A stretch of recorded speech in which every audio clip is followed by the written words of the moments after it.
మీరు మాట్లాడితే సార్ మీరు వెయిట్ కూడా అందరూ couple of minutes అడగండి. Good morning to all participants. Welcome to this day 2 sessions, 3 sessions we have. Sir, welcome sir. Murthy sir. Good morning. Good morning sir. Record.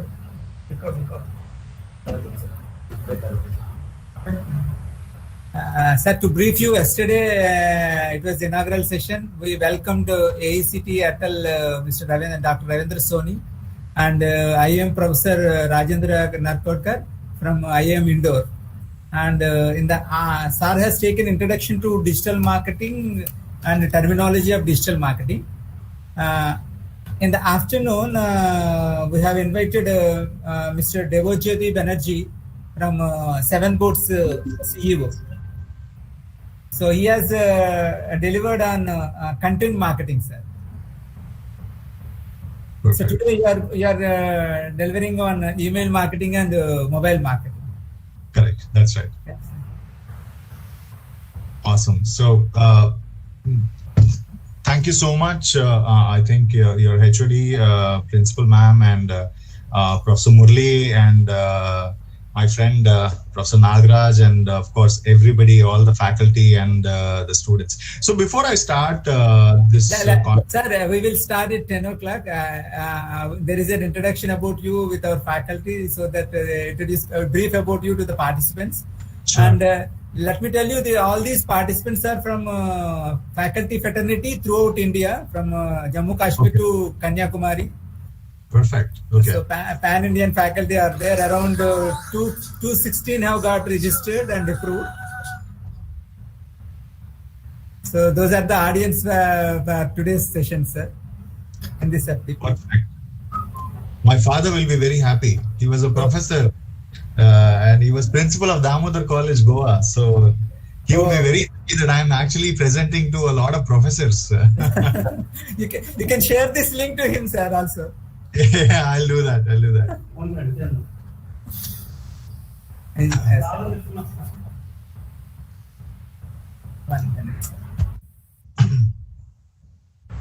Dear participants, the process is same, that we will take random attendance, and we will give you the presentation, resource persons presentations by afternoon or evening in the PDF format, and recordings will also be shared in the evening through the link formats. And I request you to maintain the decorum of the FDP session, and if you have any question and answer sessions are there, we'll take at the end of the session, last 15 minutes. Mr. Sai Kishore, are you there? Yes, sir. That voice not audible. Sai Kishore, sir, unmute.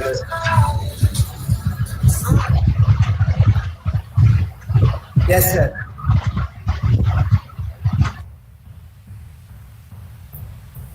Okay.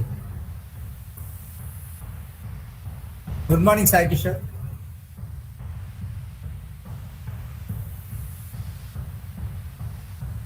Good morning, Murali sir. Good morning. Good morning, sir. Good morning, all. Sai Kishore, are you ready?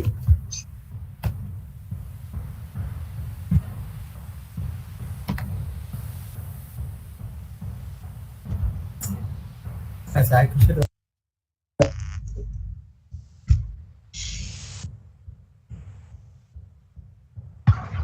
Sai Kishore, it's not audible for us. Please check your mic at your end.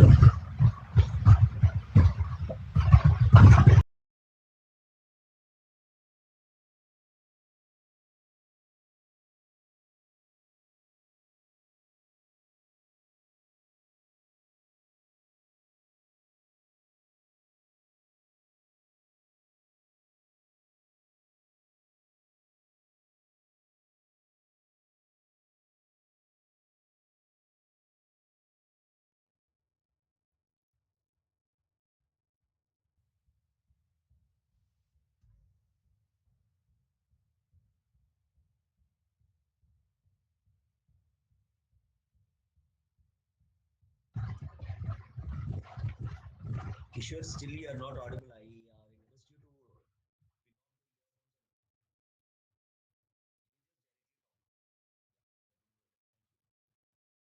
to Murthy on the other hand. Sorry, I was wishing you so late. Sai Kishore, are you ready? No problem.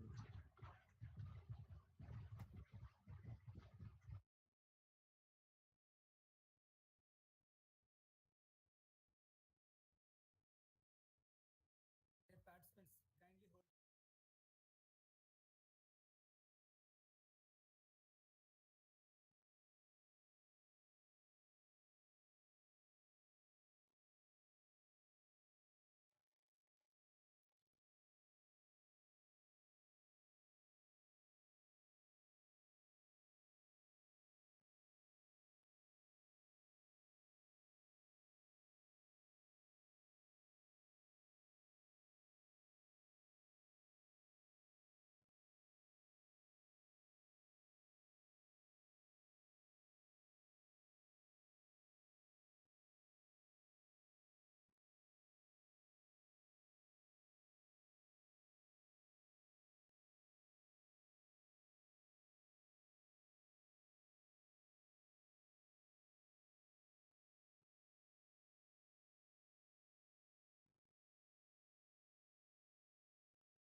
Yes, Sai Kishore. Okay, Sir. 2 minutes. Okay, be ready, be ready. Yeah, yes.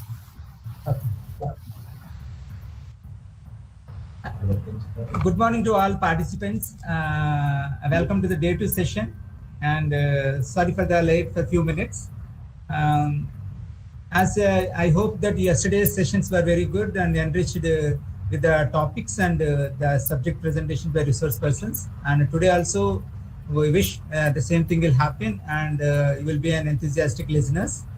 And now I request my colleague, Mr. Sai Kishore, to introduce our guest, Mr. IVSN Murthy, sir. Sai Kishore, over to you. Sir. Thank you, Dr. Murali, sir. Very good morning to one and all.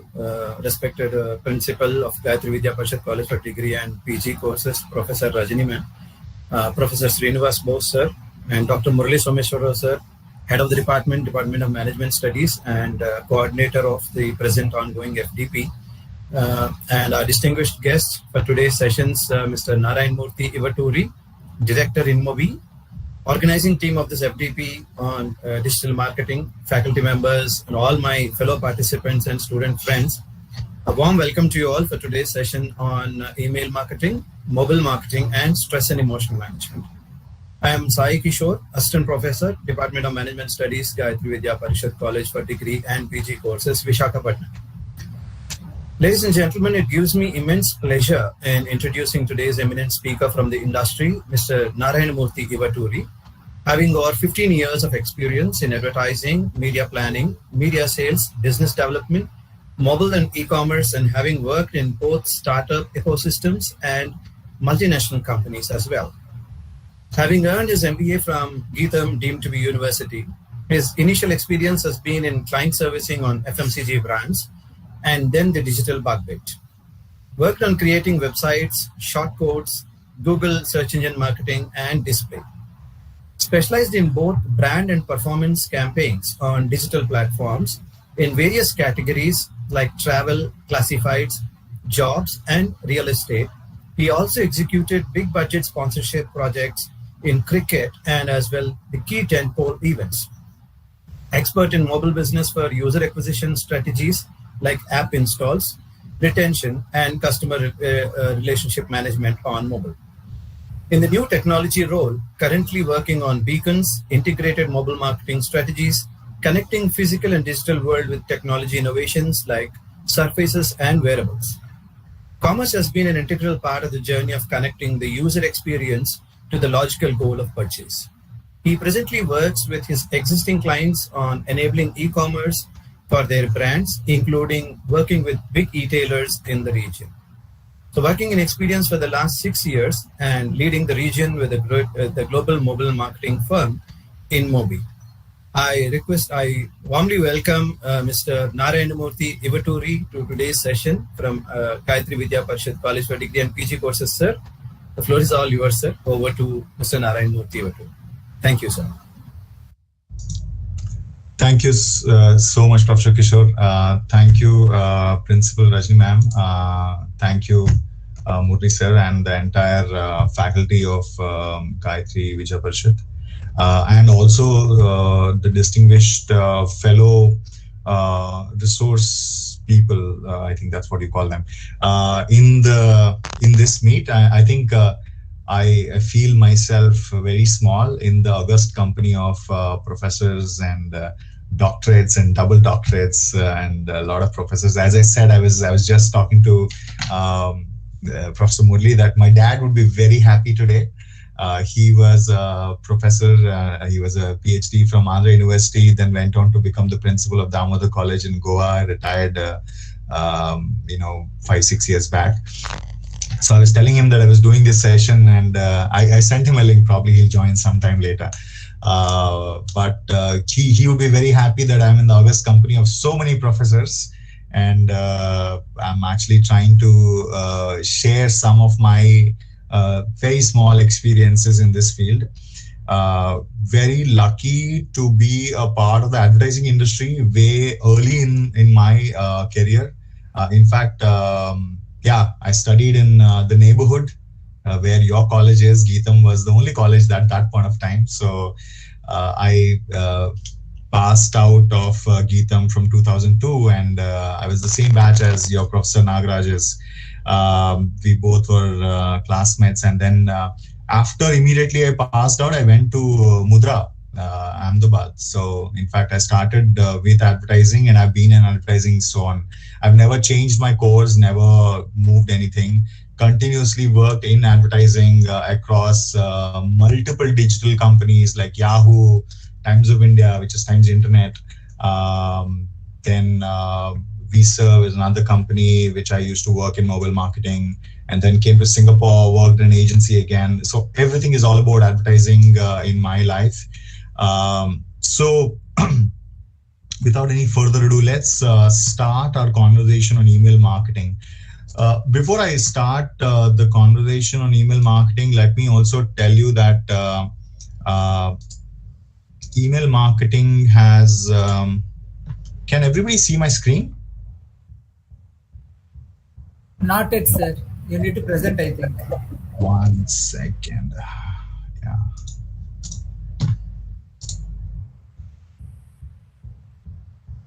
Now? Yeah.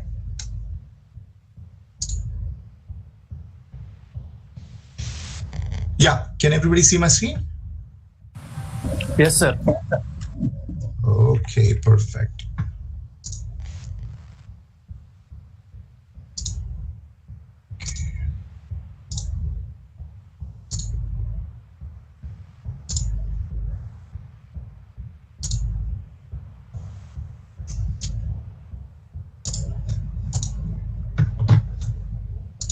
Okay, let's start. So before I present email marketing, let me just start by saying when was the last time, what was the first email ID everybody would have created, right? I mean, that was, that would have been a great experience. For me as an individual, as a person, email, I mean, I got my first email in 1993 or 4, if I'm not wrong. I was in my 9th or 10th standard, and that's when I got my first email, a Yahoo email ID. And I still have that email ID, which is actually too good to be true. But the point I was trying to make is everybody has an email ID in this world, probably almost everybody. And I'm going to talk about a little more on that. The question is, email marketing as a subject has gone through its evolution. The screen, as you see, I'm sure you would have, a lot of people would have seen this very famous Hollywood movie called You've Got Mail, where Meg Ryan and Tom Hanks play this couple who are connected with email, and the whole story revolves around the email. I think we have come a long, long way from where we were in terms of what email stands for today. And how email is influencing our lives. So the question I put when Professor Murali reached out to me and said, talk about email marketing. I said, I would talk about email marketing, but the very question is email marketing really still relevant? You know, that is one question I wanted to talk about, and probably then answer a series of questions that, okay, what is going on in the field of email marketing and how is it still relevant? And how is it impacting our existing, audience strategies, or even for that matter, how do we even use email marketing in the current scheme of things? So I think everybody would agree to this whole logic that email is your digital identity. For few people who really understand IDFAs and ad IDs and a lot of other nomenclature in the digital ecosystem, I'm not getting into it. It's too technical probably for this audience in that sense. From a pure academic perspective, email is your digital identity right now, because any form, any app install you do, any form you fill, any website you go, any e-commerce player, even for that matter, any subscription you do, the first thing they would ask is your email ID, probably even before your name. A lot of times what happens is they ask your email ID and they subscribe you, and then they send you a form saying that, hey, you fill your form and you fill your name and you fill your mobile number, blah, blah, blah, blah. So I think email ID by far has become your digital identity. There are certain markets wherein mobile number is also close competition, but even then, for a market like India also, mobile number still is pretty much not considered as an email digital identity because of the PII, because of privacy rules and blah, blah, all of that. Email still is largely your digital identity, because that is where you connect with the world for everything, even for verification, for a lot of other purposes. I'm sure you use a lot of bank transactions, and every bank transaction will have two-piece password where half is sent to your email ID and half is sent to your mobile phone. So essentially creating your digital identity or identifying who you are in that sense. That still exists. Fortunately, unfortunately, that is not going anywhere. We still have to have an email ID. Although email has come a long, long way. I still remember, when internet in India used to, I don't know how many of you know this, but internet used to come with CDs in post offices. We used to buy 500 hours, 100 hours, 200 hours of CDs. And then with all those noisy modems, we used to connect to internet. And Yahoo email doesn't open on the internet because internet is damn slow. So I remember Rediff coming up with a campaign saying that lightning fast email. And I opened my Rediff email account because it was so fast and it would load faster. It was until the time Gmail came and I think pushed everybody aside, and Gmail being a very easy to use, very easy to load client solution, and Gmail become literally probably the largest email used in the world in that sense. Big question, because in fact, when I was making this deck last night, and I actually saw, okay, that's interesting question. Who invented email? What is the history of email? We all use email, but we really don't know what is the history of email, right? I mean, where did it start? How did it, come into existence? What happened? What is the history behind it? I'm usually a trivia buff, so I keep saying, let's understand what is going on. So I researched as usual, like any other internet topic. There was a lot of back and forth, and there's a lot of contradicting informations. There's a lot of I did it, and he was wrong, and a lot of other stuff happened. So this is the information I know. I'm not taking any sides. The first email was sent in MIT along their LAN. That's pretty much accepted by everybody. The first email was sent by Ray Tomlinson, and he's called the father of email in 1971. Although there's an Indian guy called Shiva Ayyadurai who also actually holds a copyright for email, and he claims that he's the one who first sent the email. Nonetheless, whatever is said and done, kudos to Ray and kudos to Shiva.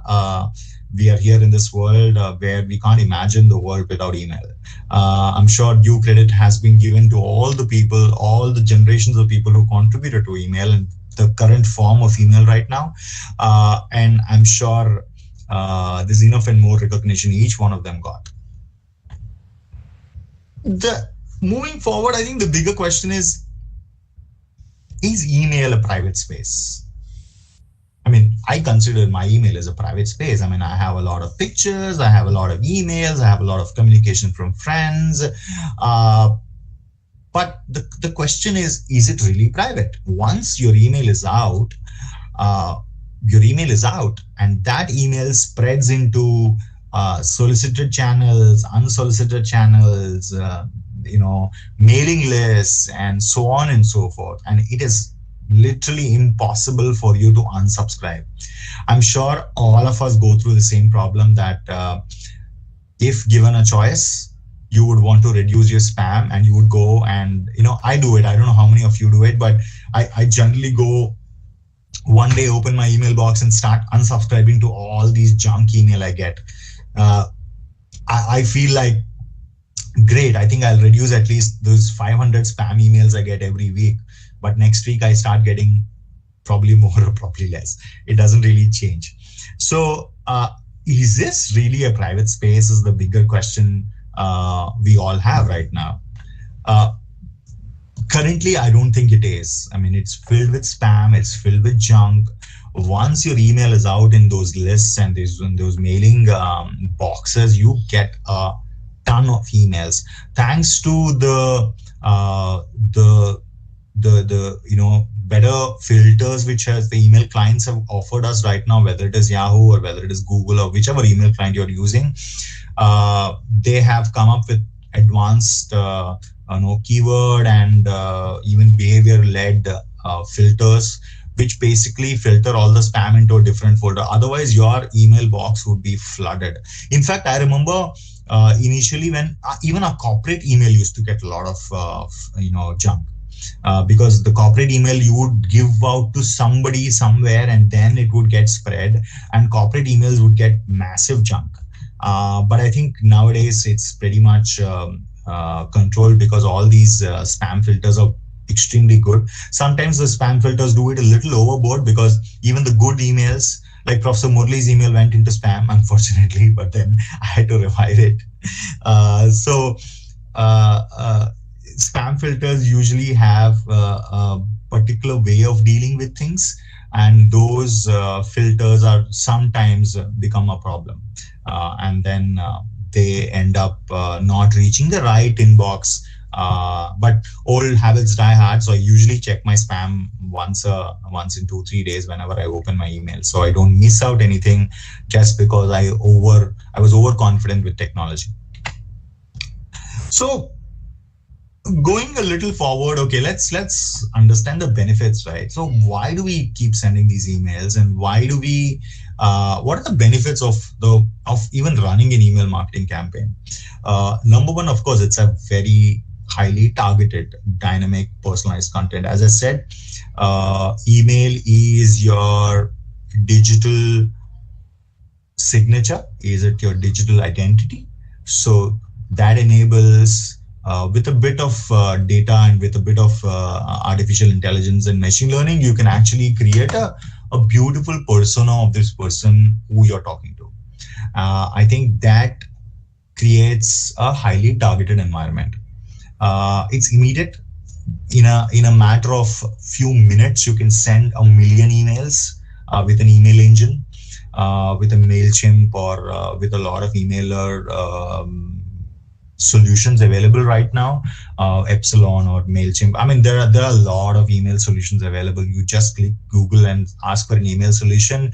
You will find random solutions of, if you have email IDs, they can send millions of emails to them. So that is also available. You also have mailing lists, by the way. You also have companies giving you mailing lists that, hey, I want people in Visakhapatnam or in Hyderabad or in Bombay or in Delhi. I mean, you can start getting a lot of email lists, which you can use from your engine or from another engine and send millions of emails. Sorry. Happens. So test and refine, ensuring obviously optimal results, continuous improvement. That is also a part of the email marketing stack, because you send one email. Can I request?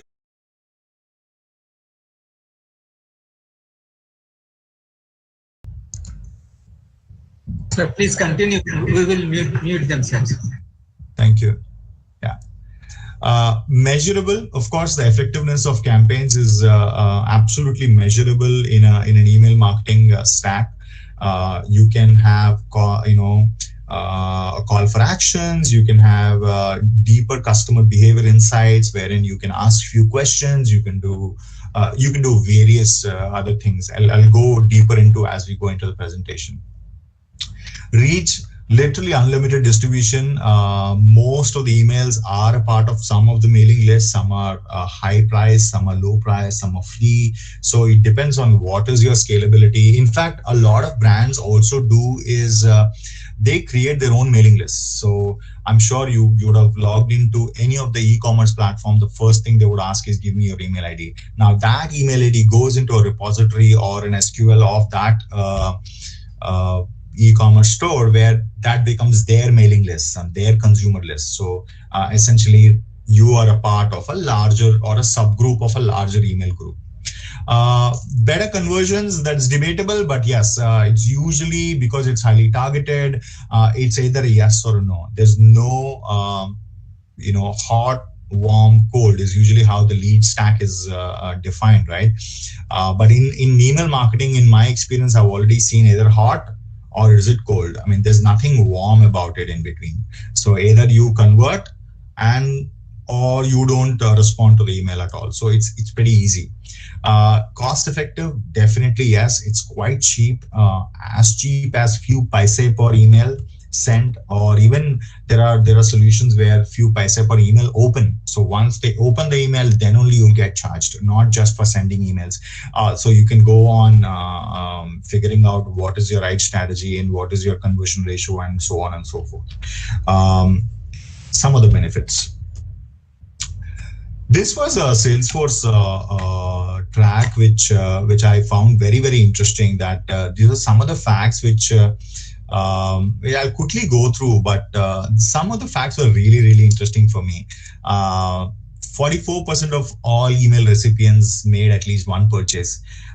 From an e-commerce lens, from a travel lens, or from a real estate lens, from a lot of other people, categories which are targeting you, right? I'm sure all of you would have got at least one or two emails from a builder, from an e-commerce company, or from a travel company, or for that matter, any education companies now targeting that, hey, you have a kid and blah, blah, blah, do this. And so I'm sure a lot of emails are sent. But interestingly, 44% of all email recipients made at least one purchase. So that shows the savviness of the users. That also shows the importance of conversion of email marketing as a medium. 20% of all emails are junked by spam filters. So without even you saying something, that's already junked. So out of 100 emails you receive, 20 emails are already gone into spam. 33% of email recipients open email based on the subject line alone. I think this is very important, and I will talk about it in this later half of the presentation, where subject line is the first window of an email, right? That's the first thing you see when you open a email, and the first thing you see is basically the subject line, and of course the name of the person who you sent it from. I think that defines the way you will react to a communication. And if I draw a parallel to a television commercial, I mean, it's all about what's the first call out you do when a television commercial happens, right? And then how do we react to that is very important. So 33% of email recipients actually open the email based on the subject line. The nature of subject lines are also important. So for example, subject lines fewer than 10 characters have a long open rate of 58%. So that means that it should be crisp, it should be precise, it should be to the point. And most importantly, personalization is a very important aspect of the whole email marketing solution, right? Personalized subject lines are 22%, 0.2% more likely to be open. I'm sure you would have received a lot of junk emails also with the personalized things. Hey, Mr. Narayan, this is for you. Or, hey, Mr. Narayan, this is exclusively for you, or something like that. Those kind of personalized subjects obviously tend to have a higher open rate, but they can also be misleading a lot of times. This is very interesting to me. Monday emails have highest revenue per email. So I think that is a lot to do with our office environment, wherein Monday morning you usually go and check all your emails. Because something you would have missed in the weekend, you would have not seen your computer or laptop, but you would have missed it. So Monday emails obviously have a highest conversion ratio because we tend to open them and then we tend to act upon whatever. Social sharing is something which was very important for me, wherein emails which can be shared on other social channels, whether it is a tweet or whether it is a Facebook connect or whether it's an Instagram post or a LinkedIn post or whatever it might be. The social buttons and social connections have a higher opportunity of a click rate. This was really interesting for me. Women click 10% more than men on mobile phone. Sorry.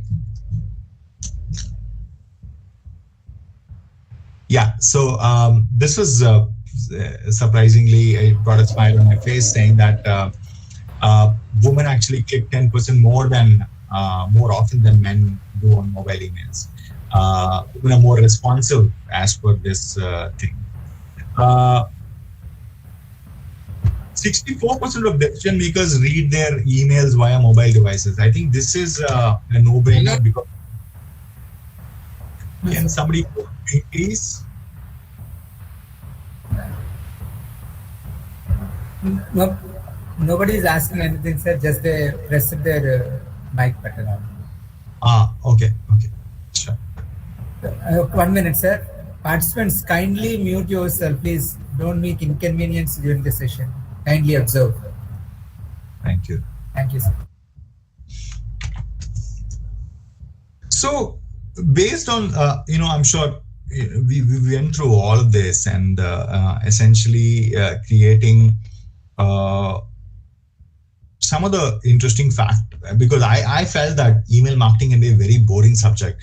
And we all use emails and there's nothing really fancy about it. But I was thinking that, how do I really make it wow and stand out in this whole thing? And this slide made a lot of sense to me, saying that there are a lot of interesting tidbits in this conversation which make it really spicy and interesting to me as email marketing as a subject. So let's get deeper into what does it take to create a successful email marketing campaign, and how do you reach that ultimate goal in terms of where this whole email marketing, how do we structure it, how do we use it, what are the metrics, what is success, what is failure, a lot of other aspects of it, right? So I created some aspects which make very, very important aspects of the entire email marketing campaign. First things first is, who are your target audience? Okay. Essentially, who are we sending it to? I mean, it's like any other communication tool or any other communication challenge which we do, whether it is a banner or whether it is a video or whether it is a television commercial or a Instagram post or a Facebook post or whatever, everything boils down to who we are targeting to. If this is the target audience, and then I make sure that I customize and I do a lot of things to understand their needs and their preferences and stuff like that. So the fundamental question still always remains is, who is this target audience, as much as we know from them. So let's define a target audience for a typical e-commerce customer. Would be tier 2, tier 3 city customer, or a tier 1 city customer with a credit card or with a or a purchase history and some other things. So there can be various ways of figuring out who your target audience is. So that is a fundamental definition of who we are targeting to. What do you want them to do? What is our objective, right? I mean, that's the second big question, saying that, yes, we understand this is the target audience. What is my objective?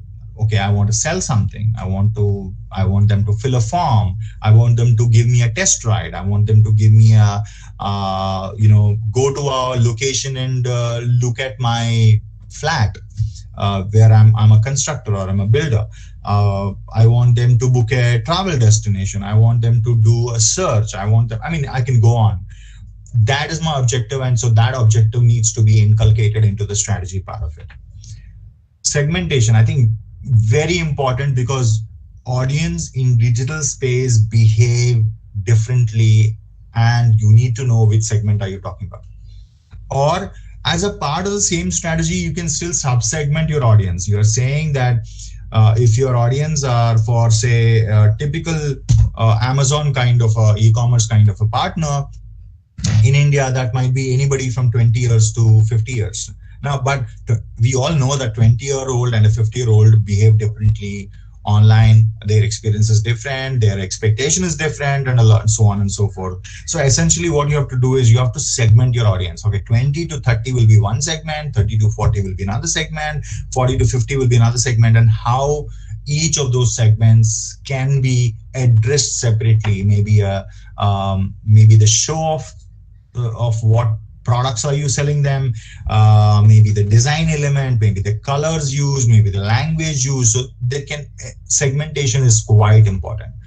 Targeting the precise segment is the next step, wherein we are saying, yes, we know 20 to 30 is the segment, but the 30 to 40 is the segment where they purchase the max, because they are the earning class. They are the ones which credit card. They are the ones with people who are usually in that parenthood, who also buy for their parents and who also buy for their kids.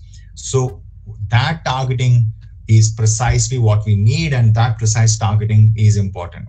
So you can have in the mailing list, you can go on age-wise targeting. You can also go with profession. We can do a lot of customization in terms of targeting on that particular data point.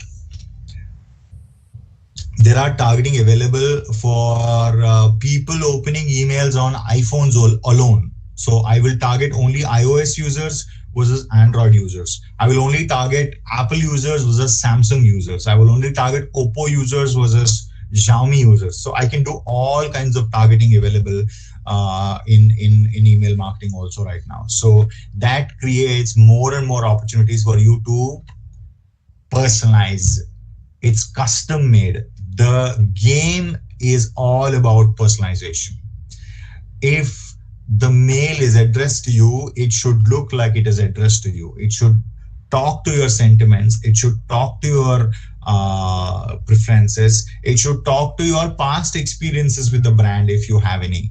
So essentially, more the personalization, more your chance of getting a response from an email. So who are they? What do they want? How do they want to react to you? And then how do we want to talk to them is essentially the story construct we are doing in an email marketing campaign. You have to carefully and meticulously answer all these questions before even you clicking that button and sending that first email. Emails are here to stay, fortunately or unfortunately. In 2017 alone, there were 3.7 billion users. This is Statistica on email, which is 3.7 is close to half of the world's population, assuming 7 billion is the population. But I know 7 billion don't have internet also. A lot of people don't have still internet. So assuming a lot of people are kids who don't have email IDs. So that is a significantly large number for an adult population of 3.7 billion in the world. In fact, in 2022, what Statistica says is actually 4.3 billion people will have email and will continue to grow as email population, which is significantly important. So going back to my first slide where I said, is email marketing still relevant and what is that we want to do in it? Yes, fortunately, it is still very, very relevant. In fact, it is growing. It is growing significantly. Although we all don't like getting unsolicited emails from banks and from e-commerce companies and from travel companies and so on and so forth, wherein we kind of keep getting irritated, but email will still be a significant chunk of the whole digital reach strategy, if I can put it that way. But there are many, many challenges in the ecosystem. There are many, many challenges in the fact that how email is getting affected by a lot of things. If you see, some of the biggest challenges facing by email marketers is low quality of data. The conversations I just talked about, wherein we need to personalize, we need to segment, we need to who the audience are. That kind of data is only available with few players. Large part of the email marketing data, as I understand, is available in open mailing lists with no data or with no qualifying data available on top of who that just audience is. So essentially creating a large set of emails which are going in, which are completely unsolicited. They don't know why they're getting email, or they don't know why they're sending the email. They just spraying and praying. They're just sending millions of emails and hoping that somebody will respond to it. There was also a lot of departments and channels where there's no integration among, there's a marketing team which sends an email, but there has to be a procurement team or there has to be a fulfilling team which needs to answer those emails, answer those form getting filled. There has to be a loop in terms of integration of all the channels and partners available in the in the departments. That I think is also missing right now. Of course, fundamentally, there's very poorly defined emails and the channel goals are not clear. There are no adequate tools and low visibility, delivery, all that are a part and participle of the whole thing. Having said that, there's also a lot of technology which is getting used in emails right now, because there's a lot of artificial intelligence which is getting used, a lot of machine learning used. A lot of partners and players are trying to do is trying to create a large pool of email audiences and use them as basically create a learning curve, right? That can a machine automatically learn from all these aspects and millions of emails getting sent and try and answer the first part of the question.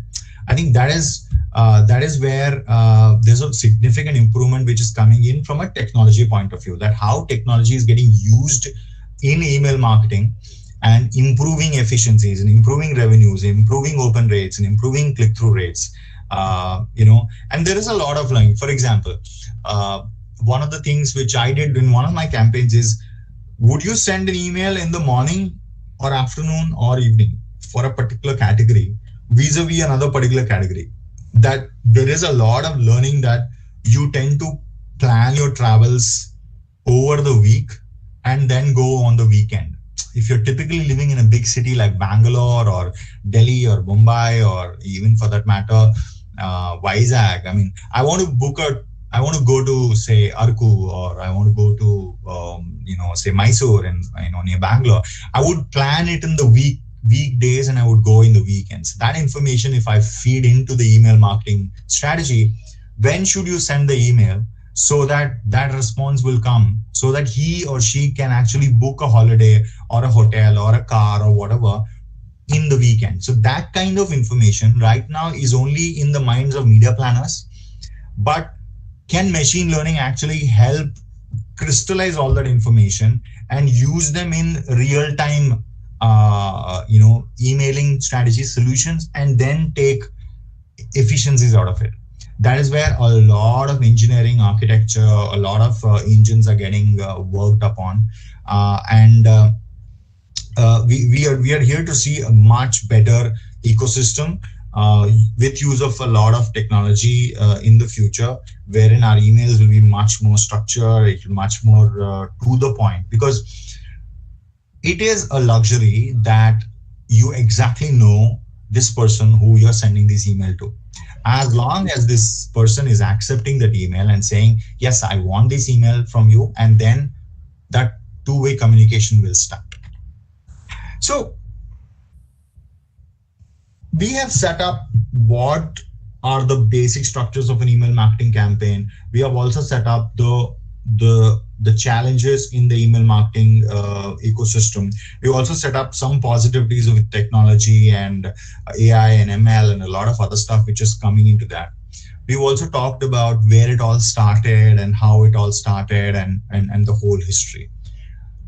Having covered all of that into this, we crystallized down to, okay, we know the strategy, we understand that these are the parts of the strategy. Can we actually go a little deeper, one level down, and understand what exactly entails an email marketing strategy?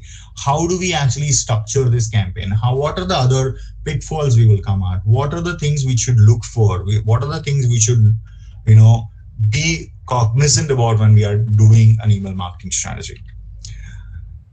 Number one, I think the biggest mistake with a lot of brands do is they think users are dumb. I'm sorry to say that a lot of big brands do this. Big brands keep sending these stupid emailers which don't make any sense. I have already purchased something, but they keep still sending me that same email ID or same communication. Hey, this is the offer for you. I have just bought it for you. So simple use of technology and simple use of a little bit of data can actually create everlasting experiences for me as a user and also efficiencies for the brand. The problem is email users today are extremely smart and they use all kinds of technologies to block you out. So it's in your interest to make sure that you follow a set of guidelines and rules to make sure you reach them in time and also reach them with a purpose. Absolutely. I think this is the most important slide of this presentation, that we need to stay relevant to the audience. For that, we need to know the audience, as we discussed in the last section. We need to stay relevant. If you're not relevant to the audience, if you're not appealing to the core of their need right now, and also the digital consumer is always in now. They don't really care what you wanted last year. They want to know what you can offer them now and probably tomorrow. That is the only thing they are concerned about. And you need to be on the top of your game to stay relevant to the audience. Otherwise, they'll just drop you as a hot potato. I mean, as simple as that. Don't shout. I think this is another advertising, how do I put it? The louder you are, the reach of your shout will be heard among more people. Gone are those days. Gone are those days when you shout louder and people will hear more. But I don't think that works in email marketing. You cannot be loud in your communication. You have to be subtle, because again, going back to my first slide, it's a private place you are talking to this user. It's his email ID on his phone or on his laptop or in his bedroom or wherever he wants to read his email. It's a private space. You don't want to be loud. Don't take me literally when you see this slide saying that don't shout. It means don't be overtly communicative. Don't be in your face communication. You be subtle, you be nice, you be calm, you be sow, but you can't be over on your communication in that sense. Please don't overemphasize. I think this is one of the mistakes which a lot of emails I get do. In my personal experience, I'm sure a lot of people would have got, hey, sale. This is, never before offer. This is exclusively for you, one and only for you, blah, blah, blah. All these lines are very misleading. A lot of times they're misleading. And all of us have in the past clicked something like that and said, oh, come on, this is not true. This is completely misleading. And people have understood over the time that should not click those. Even though you have a genuine offer like that, don't overemphasize it. Let audience react and let audience take cognizance of what you're about to offer them, and then they will adapt to what you are about to offer them. Don't oversell. Cheap and fake things. I mean, this is another big no for me as an email marketer and as an email marketing recipient on a daily basis. Whenever you talk about free this, free that, and all of that, it reminds me of all those Nigerians emails you will get, right? Saying that you won a lottery, somebody left you $1 million, somebody left you $15 million, and all of that. And it's funny, but after a point of time, we are all got used to it. So the minute you see that, you will stop engaging with that email communication. So I think that is extremely important for us not to overemphasize, not to go overboard. Why is this important? Probably you can go open a big hoarding on a pub, important junction in your city and be overtly loud about it. It's fine. It works there because that is the objective of that campaign. It's a public space. You need to shout loud to get to the attention of that user. Here, the logic works completely different because it's a personal space. So let's get into the last part of the conversation, wherein we are saying we need to understand all the learnings of whatever we said. Okay, what are the best practices which we go or which we take forward from here? And when I say best practices, okay, there's nothing best practices as a benchmarks or as a fixed rule. Best practices are experiences from past campaigns and partners or email marketers who have done something, and over the period of time, professionals like me who are working in the advertising community have come up with certain best practices, not a hard and fast rule. You can always break the rules, by the way. Take a holistic view of relationships. I think this is extremely important for email communication. Don't expect everything will happen in the first email you send to that person or to that email list. It won't. You have to look at a larger bird's eye view of where each of these things stand, because that is extremely important in an email communication, because it's not a monologue, it's a dialogue. You send an email and the person either responds or doesn't respond. If he responds, that response will solicit another email or another piece of communication, or you take them to somewhere else. So it's a relationship, it's a give and take. Customer will see a larger holistic picture always, because he is tracking you. He will see the first email you send to them, the second email you send to them, the third email you send to them. But then if he doesn't really see value in the whole process, then he will not go through it. So essentially, you need to have a holistic view of the customer relationships and what is the stage in which the customer is in the scheme of things. So the second question is identify, ask, prepare, increase, reply. So I've already told this as a part of the strategy, but this is reiterating the best practices, saying that in a batch fashion, identify. So the first batch of 1 million people got this communication. Out of that 1 million people, the funnel down to say 500,000 people, 50% of them have opened the email. What did they see in the email? They saw this, and then there is a further 200,000 people who have responded to this or who have felt the need to do this one. And then there will be a further funneling saying that this 100,000 people are actually my customers. And then you go to them with the next stage. So I think that funneling process and batch process. So every batch of 1 million, 500K, 200K, 100K is a batch process of customers. We need to follow them via batch. And every batch has a different strategy of communication or dealing with them.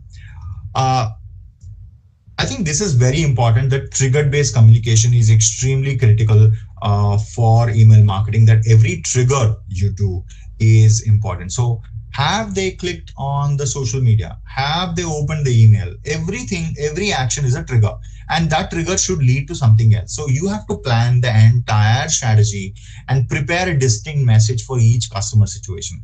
Every batch, every trigger has a different communication, and every trigger and every communication of that trigger will add a call to action. That every funnel you will say, hey, you have done A, B, C, D. Now let me ask you, are you willing to buy? Are you willing to do this? Are you willing to register? Are you willing to do whatever? And based on that 4 steps, you will have a reply that, hey, thank you so much for buying, or hey, thank you so much you engaged, but we'll be happy if you want to come back, or hey, thank you so much, you're still not buying, maybe use a coupon. That is the kind of process which will take you to a good email marketing strategy.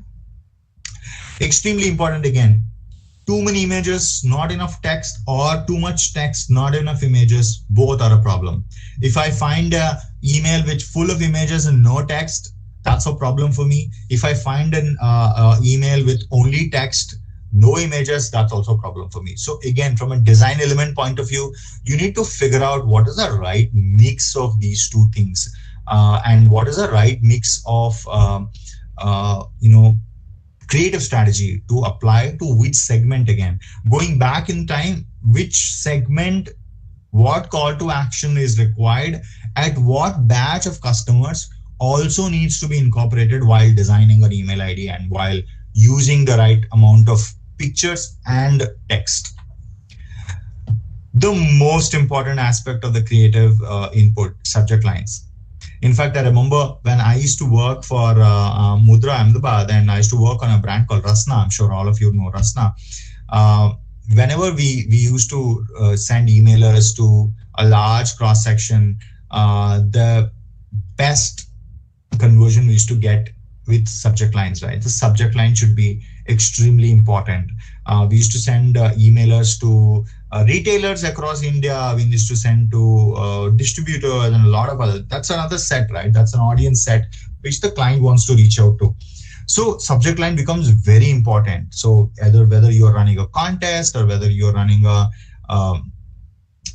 registration drive or whatever it might be. So it's always important to say, the best subject line is the start of any email ID, because the subject line defines whether they will open it or not, they will engage with you or not. What is the sentiment they will open that email with also depends on the subject.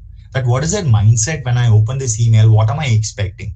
If it is not there in the email, then I am not very happy, or I'm not contented with it.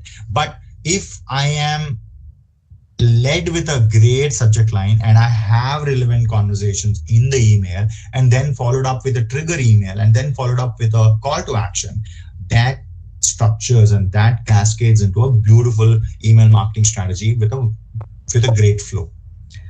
As I said, it's not a standardized research, but this is one of the researches which I wanted to quote. There was a 40 million emails which were studied, and the best open rates and the worst open rates. When I say open rates, when you send an email to a customer, did he open them or not? That defines the next step, right? So that's the funnel. The funnel, if you're sending 100 emails, if you want them to open 60 to 80 emails, that means you need to follow all these yellow ones. You should have a company name. You should have basically what is it about, happy holidays, attention, invitation, all these words, website news, letter of interest, all these basically, we are throwing a party. I think that sounds interesting. All these are very important headlines for open rates. If you see the other side, the pink ones, essentially they are not very direct subject lines. Last minute gift, Valentine's shop early, save 10. See, I'm telling you, right? So don't shout, don't be overly expressive, don't sell, gift certificate, free, renewal, offer. All these do not work because people know that they're not getting what they're wanting to get. So this is a clear example of what I was talking about. Don't shout, don't emphasize, overemphasize, don't be cheap and say once in a lifetime offer, sell. All those things are not going to work, and this research actually proves that. So how your email marketing, again, this is a summary slide, how your email marketing, the whole strategy is structured, actually determines 50% of its success. If you have all the tick marks of what all I have been talking about, the anatomy of an email, subject, body copy, landing page, single messaging, clear, direct, clearly targeted to the sensibilities of your target audience, to the point, don't beat around the bush, to the point communication in terms of satisfaction of customers. Similarly, and relationship, overtime relationship in terms of going from one conversation step to another conversation step to another conversation step. And it's a relationship which you will have because you're constantly in his or her email box. So that relationship, once the experience has been good, that will continue. He will start or she will start using and opening your emails the way you're sending them continuously over the period of time once you build up that relationship. This is true for most of the communication today, but email, especially 1/20th of a second is what it takes for the people to actually less than that to blink. But within that blink, they make an aesthetic judgment of your landing page. So you click on an email, you go to a landing page and say, I don't like it. Oh, I like it, or whatever that might be. That happens in a blink of an eye. And that is the time you got to prove them that they are wrong, and I brought them to the right page, and I make sure that the effort they put on clicking an email, opening an email, coming to the landing page is worth their time. That is the time you get in any communication, and that email is even further problematic because email also has a high level of inertia getting into the mode. Because banner, fine, you're watching, you're reading a news and you saw a banner or a video before the YouTube video, fine, you'll still be okay with it. But to open an email, there is a great sense of inertia where you go and say, okay, fine, I'll open that email. You go into it, you read the email, you click on the landing page and then do some action. So all of this has to boil down into the 1/20th of that second wherein you have to impress that person. So customer-based approach, again, I'm reiterating, event-triggered emails, first purchase, if he has not done something, whatever, focus on frequency. I think this is one of the more important aspects I want to leave the audience with is frequency. Do not oversend the emails. Give him some time or give her some time to react and assimilate what you have sent in the first place. There always has to be a contact strategy. Contact strategy is all about frequency of how many emails will you send to that person or to that emailing list at what intervals and at what timing and what creative and a lot of them. But contact strategy is very important because you just can't spam, and say that things are not working because you have already reached a fatigue factor in that sense.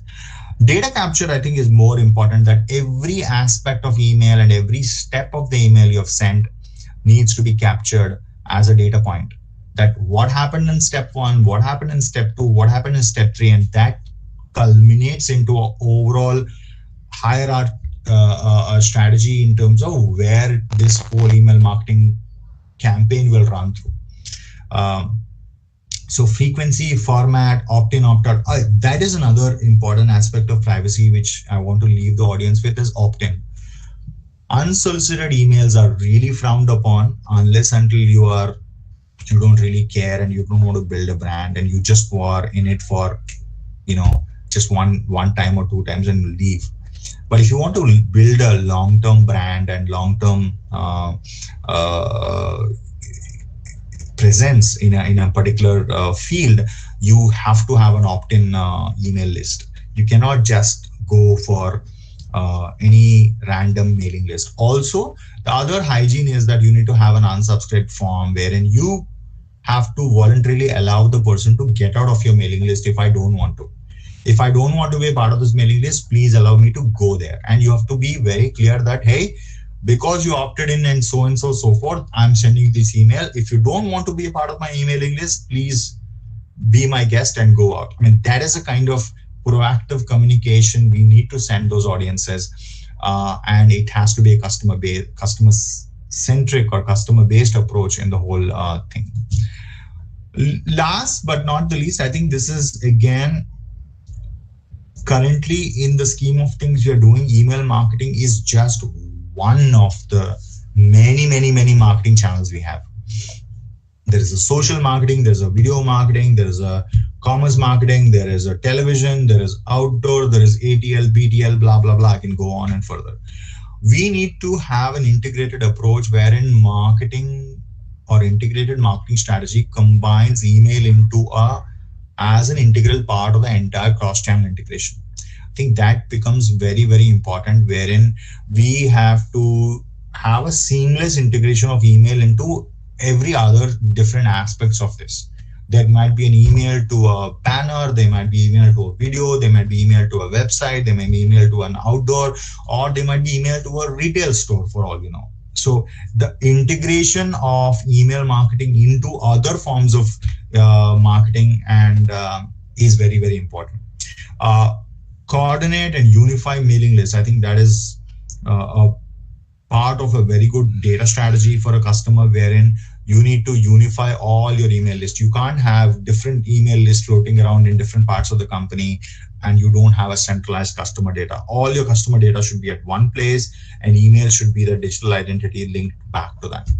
Similarly, I think integrate and centralize the customer data, and that also helps you to create more and more data stories around that customers, what he likes, what doesn't like, what is the threshold of contact strategy, what is the threshold of what is the creators which work, and so on and so forth.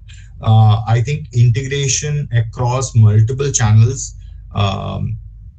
in the today's world clearly defines how an email marketing strategy would be a success or a failure in that sense. With that, I think, I come to the end of this section and this session of email marketing. Just want to reiterate a few points. There are just 5-6 points which are more critical from an email marketing lens. Okay, and they're not very different from any other marketing point of view. Any other marketing point of view would be, we need to know who our audience is. We need to know what their preferences are. We need to know, how and when we should be talking to them. We need to also know, based on all 1, 2, 3, fourth one would be that how we should be talking to them, right? What are the preferences? What are the creatives? What is the communication? What is the active tool of communication which we need to use? In this case, email, right? 5, we need to follow up. So obviously based on the feedback, because communication is all about saying X and getting Y back, and then the dialogue goes on.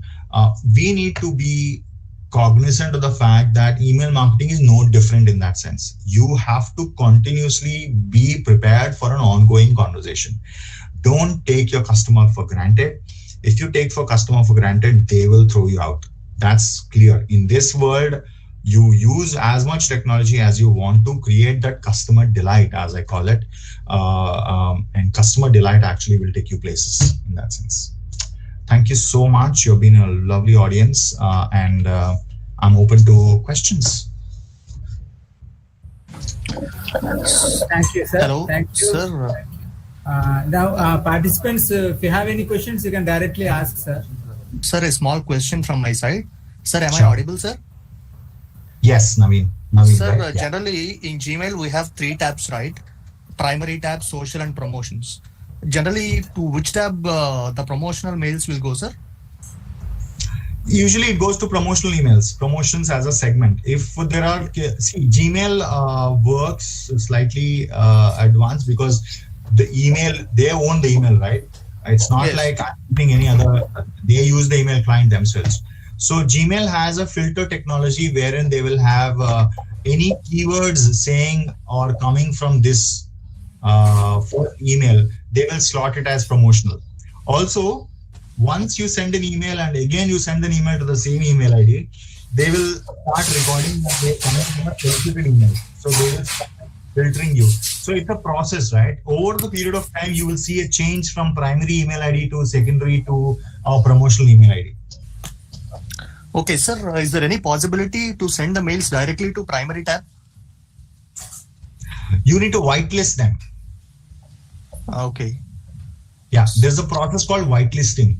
Whitelisting is a process where you say that, number one, it needs to be opt-in.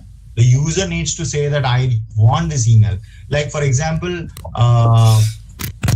HDFC is sending you a SMS or an email. Now, those emails actually come into primary, but nowadays they're pushing into promotional also. But we have also actively opted in that HDFC can send us emails because they send us a lot of other emails, right? Okay. So generally, by using our personal email ID, we can send only 500 mails per day. But if we want to send more than 500, like 10,000 or 1 lakh mails per day, we have to use some email techniques like MailChimp or like that. Yeah. Sir, here I have a small question again. Definitely, do we need to have a company email in order to use these email sending softwares like MailChimp? See, it's ideal because if suddenly I sent email from Naveen D, who is Naveen D? Why is he sending me an email? Or rather, you send this is the company which is sending you an email, and this is the subject. See, as I said in my deck also, the communication should always flow from who is this person who is sending this email to me, and what is the subject line. Based on these two things, I will open the email first. Yes. That the inertia is there. Once I open the email, then I go into what is the content of the email you sent me. If the content is relevant to me, then I go to the next step. So there's a lot of steps before even we come there. So we need to be very, very. I mean, I can send an email from Narayan Murthy, but why? Who is this Narayan Murthy? Why is he sending me this email ID? Unless until that is clear, I don't know what is. I hope I answered the question. Okay. There are a couple of questions I'm seeing here. Murthy sir, good morning. Can we say this customer subscribing to email ID is an activity of permission marketing, like initiation by the companies? Because they will say that permission is we are taking an initiation by the companies to send so many offers and communication and all. So this email marketing can be part of it, or it's one of the edge of the permission marketing? No, absolutely. Permission marketing is email marketing actually started permission marketing because there was only email at that point of time. SMS marketing got added to it because SMS became a very important aspect of it, but SMS also became very, very irritant factor very fast, more than email. Yes. I still remember this thing when President Dr. Pranab Mukherjee was in Parliament when he was a MP and he was a finance minister and he was presenting budget and he got a SMS from I think ICICI Bank asking for a loan. Yes, remember that. Yes. So this is so SMS became permission marketing, and especially SMS and email marketing is a part of permission marketing, wherein you opt in saying that yes, I am willing to take this initiative and I want this. All the e-commerce partners, for example, I'm sure you buy something on eBay or Amazon or Flipkart, you have given them permission to send them your communication, right? Yes. So that itself becomes a part of it in that sense. Why I was asking is that normally there are so many marketing buzz will be there, e-marketing, SMS marketing, so many names. The thing is that nobody actually correlate that this is a part of this and this. So when a student asks that what is the difference between these two, correlating is getting a difficulty actually. So that is the reason I was posing this question. Thank you very much. Absolutely, sir. It's a part of the permission marketing. Permission marketing is a broader term. You ask the customer what you want first, and then you send it. That's so this email, SMS, mobile, all this comes under this permission now. Yes. Absolutely, sir. Anywhere there is a personalized information available, it becomes into the person. Okay. Thank you. Thank you. Murthy sir, I am Dr. Priya. Good morning, sir. Yeah, Dr. Priya. Sir, I want to ask, we generally buy from these sites, Amazon or Flipkart. And sometimes it happens, we go and look into the product and we do not buy it, whatever reason it is. But from time to time, we are receiving emails from Amazon or Flipkart or ShopClues that you have seen that product and you have not bought it. And now they are giving certain offers on that or certain good quality things. That is also a part of the email marketing. Yes, ma'am. That is called retargeting. It's a technology which is basically okay. Maybe I'll take one more minute and explain a little detail into it. Right? When you're on a Flipkart or an Amazon or anything, you are selecting a particular product. You liked it, but you didn't want to buy it. So you selected it, you put it in the cart, but you went out of the Amazon, right? So that part of SKU is a part of a larger XML files. So all the email or structure of the e-commerce website is in XMLs, right? There are companies like, including InMobi for that matter, there are companies like ours and companies like Criteo, a lot of Google also, Facebook also does what is called retargeting. So you are a customer who can buy this product but has chosen not to buy. So what we do is we take that email ID of yours, which is already there with Amazon, and take that information from your last activity, which is what you have put in the cart, take that and send it to you and say, hey, Priya, you wanted to buy this. I don't know, somehow you didn't buy it. Here is your 10% discount, go buy now.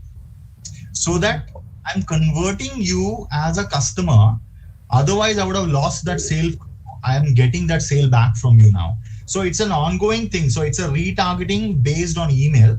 I can send you an SMS, I can send you a coupon, I can send you anything. So email becomes a very integral part of the entire ecosystem because that is one of the digital identities I have apart from the mobile phone. And sir, sometimes we didn't add that product in the cart also. We have only searched for that product. That also is possible. Yeah, absolutely. So, well, that is the logic given by the e-commerce player. Whether I want you to go after, so that also depends on how much e-commerce player puts you as a customer bucket, right? The segmentation happens on their side also, right? So in their mind, you are a top tier 1 customer or a tier 2 customer or a tier 3 customer. Depends on which tier you fall into. Okay. So if they think that you are an important customer, they will keep following you back. Thank you so much, sir. Good morning, sir. I'm Saujanya. First thing I want to say is I'm very fond of InMobi. I've been talking to my students about InMobi, and I was very excited to see that somebody from InMobi is going to speak to us. It was a very good session. And I've been constantly following Mr. Naveen Tiwari, what he speaks, what kind of inputs he gives on startups and various information like that. Yeah. The question I have is actually like what he was saying, please do not shout on emails. Recently, I actually teach marketing, sir. So I'm doing a lot of experiments. So few of my students, when I did few sessions on digital, they told me that Mr. Digital Deepak is very famous. So what I did is I subscribed to their newsletters. So there is one person called Mr. Digital Deepak. So after that, I just wanted to see what kind of email marketing does he do. So he's constantly sending the mails, and those are so lengthy. After reading so much, I'm just having a doubt. How long does it take for a person like, Digital Deepak to convert somebody? Like in every message, there is something. Hope you have read this material which I have sent to you, or hope to see you in my next webinar, or hope to see you, meet you personally in Bangalore in the digital conference and things like that. So I'm just having a doubt regarding how long will it take for him to convert a lead? I don't know who this Digital Deepak is. Sorry to interrupting you. Actually, I also have the same question. I have also subscribed to him, and he constantly shouts. Actually, I have subscribed him on Telegram. He has more than, I think, 40,000 subscribers. Okay, interesting. Okay. 40,000 subscribers, and he constantly shouts on Telegram. Sorry, Murthy sir, even I subscribed his mails. He is in Bangalore. He is actually a trainer too. You can just go through, once you Google it on Digital Deepak, you'll get it.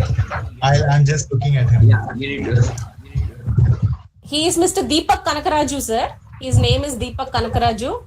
He is famously known as Digital Deepak, and all the youngsters are very much hooked to him. Okay. One of my students even went to one of his webinars, and then she told me that they had to pay some X amount for getting into that internship.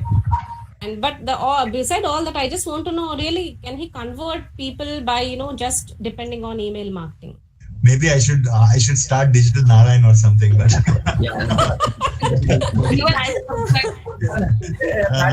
Actually, we are contacting him, friends. Yeah. I don't know whether I really comment on his marketing. You are definitely not happy as a customer, right? So I think it proves my point that you should not shout on emails.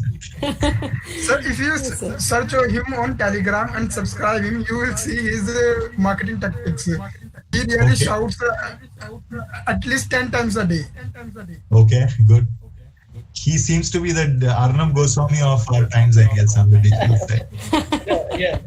Good morning, friends. This is Dr. K.S. Bose, Professor of Marketing in the same institute where this FDP program is being organized.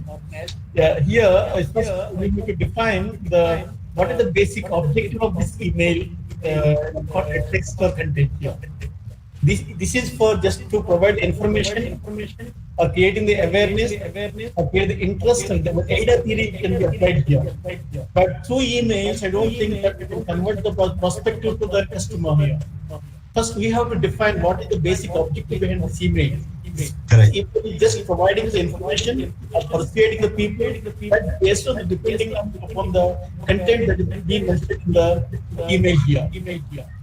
That's what I want to add here with Murthy sir.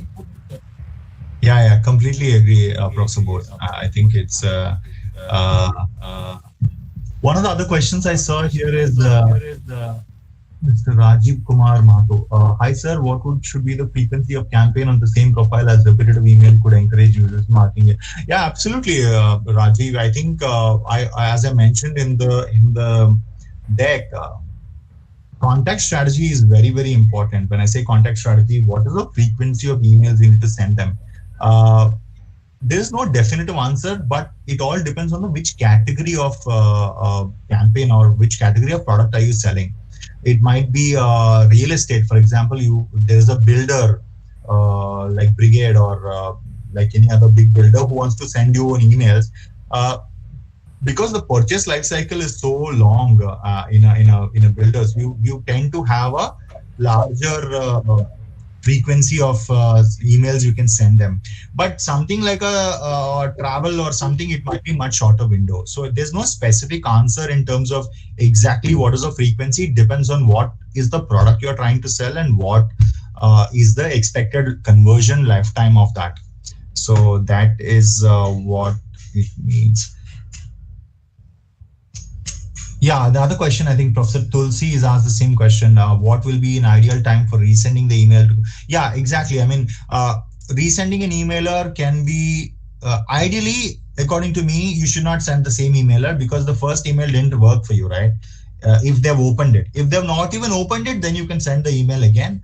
In a typical MailChimp or in a typical mail client, you will actually see how many people have opened the email, how many people have actually saw the email, clicked the email and all that. So based on that segments, you can create a second level of strategy in that sense. Sir, there is a question from Mr. Sanjeev Kumar. We can't unsubscribe some emails. A message comes that it failed to do so. So what to do to stop such mails?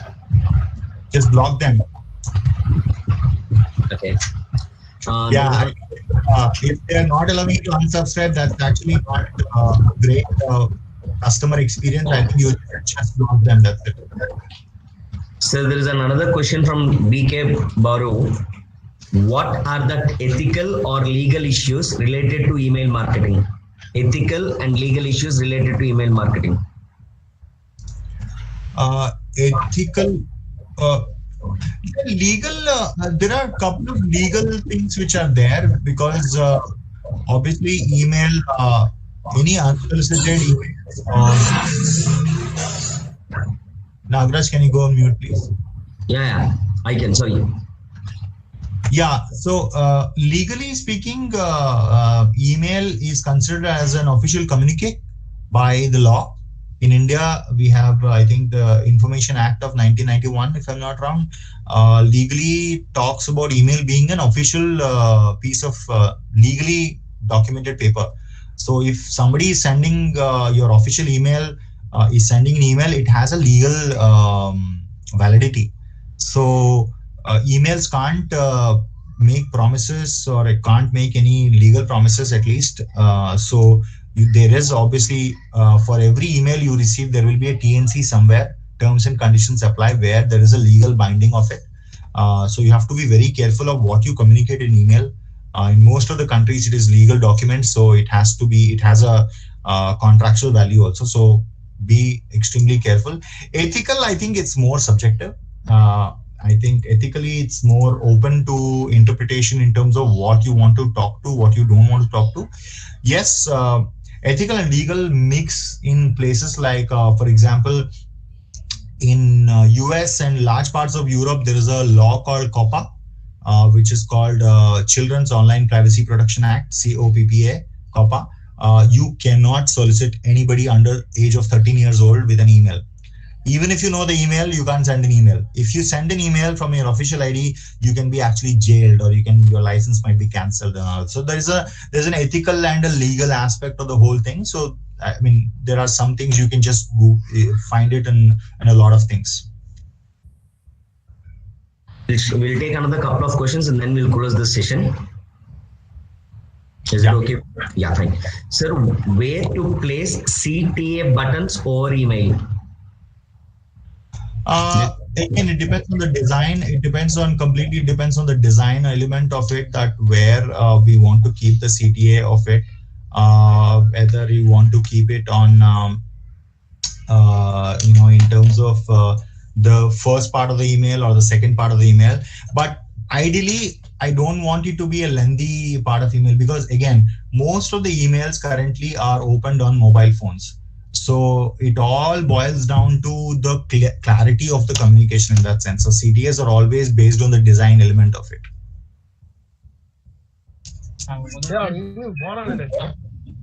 Sir, one last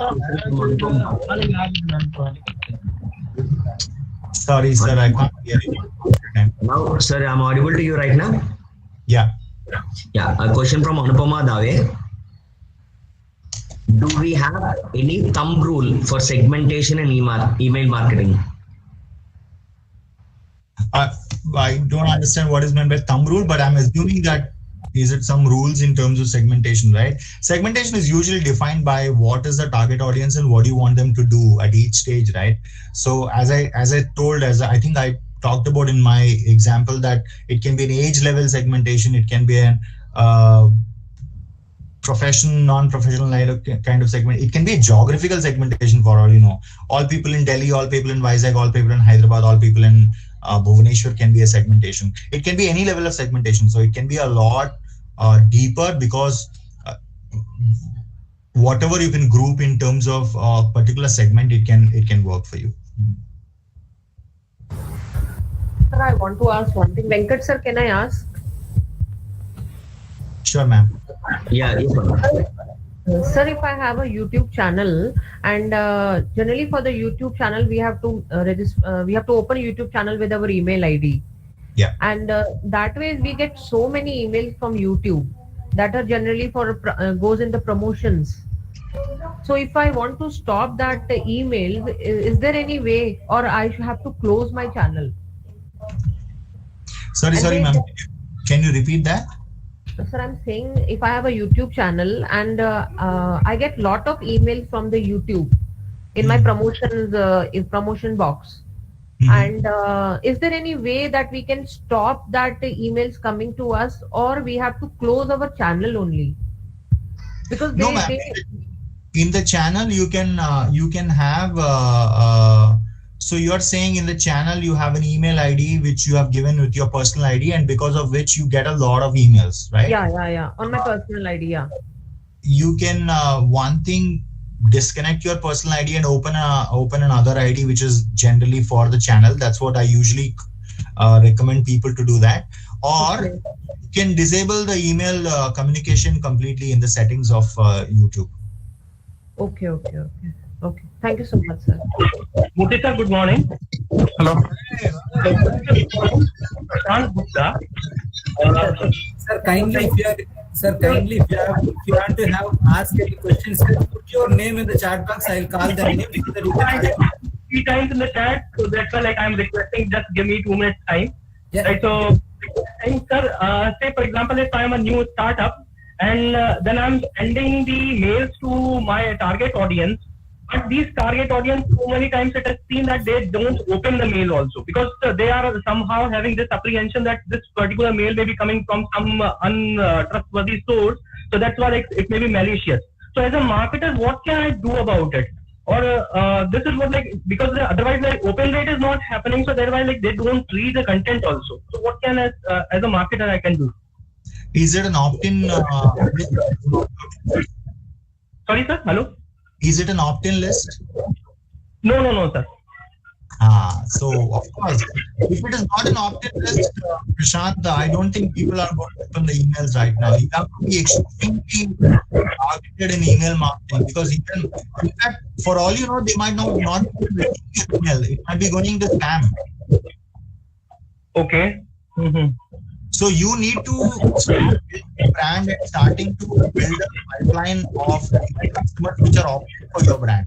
You can't unsolicitedly send out to random people and then expect them to open the email, because for all you know, they might not even be opening that email because they might not be seeing that email.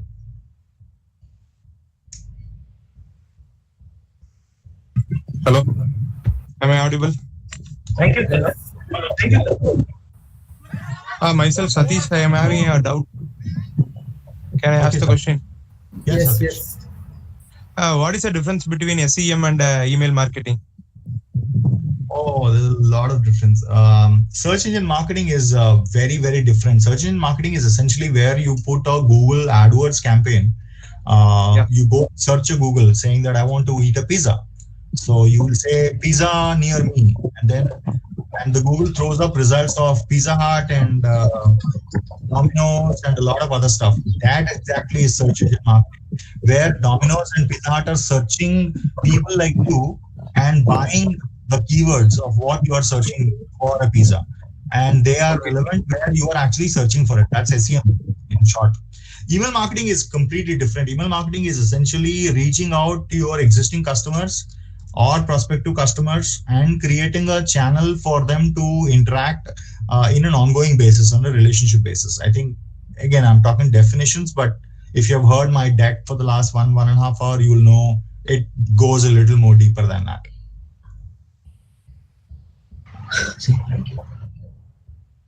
One question that sounded interesting to me, Mr. Deepak Mittal. Can we use a purchase list on self-created lists on emails from email marketing? I've created a list of around 1,800 emails.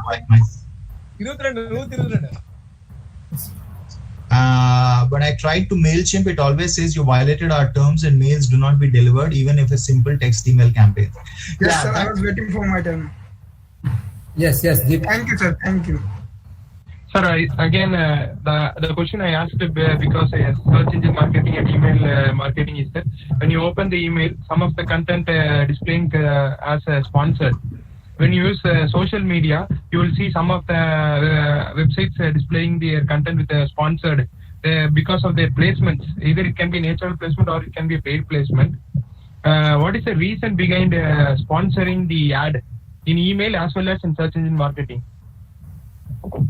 It's the same thing I'm telling you. The email open, you're talking about specifically about Gmail, right? Where there is a small ad on top of the email.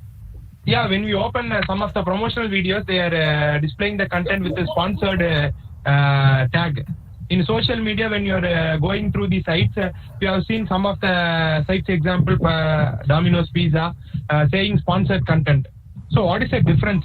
More than search engine marketing, I want to know the difference. You see difference between a sponsored content regarding email marketing.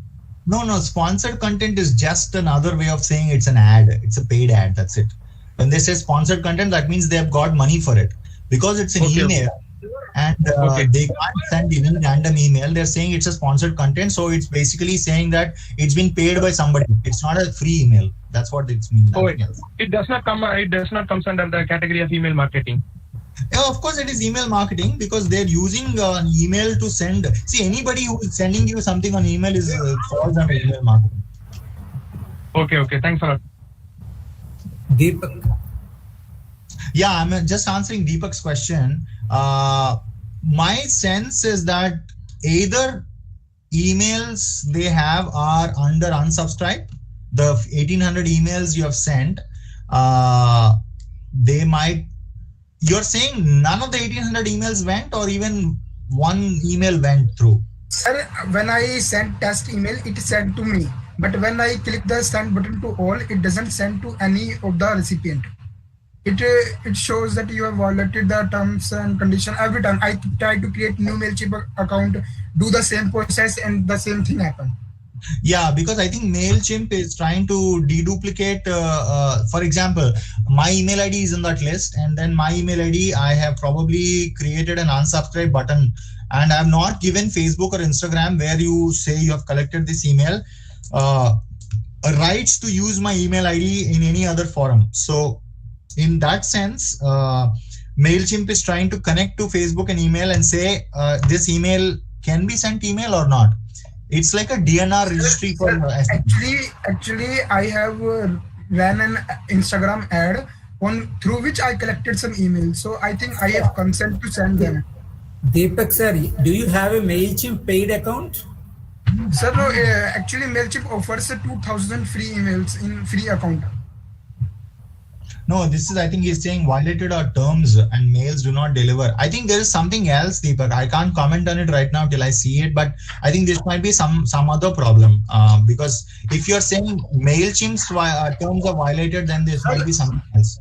Sir, actually, I tried to deliver the mails through my normal Gmail account and it got delivered. and Yeah, I tried to create a Google group, and it worked fine. But when I particularly tried MailChimp, it went wrong. And if you do not have problem, I can share a screenshot of the message too. But I don't know, is there any option to share in the chat? Yeah, maybe it might be a setup of a MailChimp account. We can take it. I can connect you to some people Actually, I tried to create almost 3 MailChimp accounts, but I got the same problem for every account. And then I closed the account, naming that it was a test account. Yeah, it might be a setup issue, Deepak, nothing else. Just read through their documentation and then probably. Yeah, I have to go. I have another call, but I will come back by 2:30. Right? Now, It is 2:30.